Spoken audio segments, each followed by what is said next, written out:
সালাতে দোয়া কবুল হয়। সালাতে দোয়া কবুলের তিন জায়গা।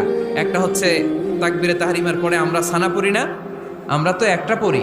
আল্লাহর হাবিব সুন্নাহ এবং নফল নামাজে আরো পড়তেন সানা, ওই দোয়া কবুল হয়। দুই নম্বর জায়গা সালাতে সেজদায় পড়ে দোয়া করলে কবুল হয়।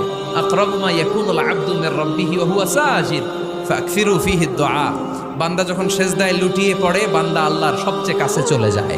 তা কিন্তু বিশ্বনবী বলে, সেজদাটা তোমার রবের কুদরতি পায়ের উপরে পড়েছে। সেজদায় পড়ে দোয়া করেন। সালাম ফিরানোর আগে বিশ্বনবী দোয়া করতেন, লা ইউসাল্লিমান্না আহাদুকুম হাত্তা ইয়াতাআওয়াযা মিন আরবা'a।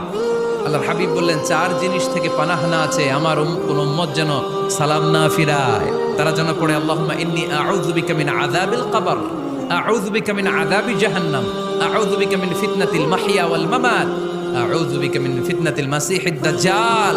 আল্লাহ কবরের আযাব থেকে বাঁচাও, আল্লাহ জাহান্নামের আগুন থেকে বাঁচাও, আল্লাহ জীবন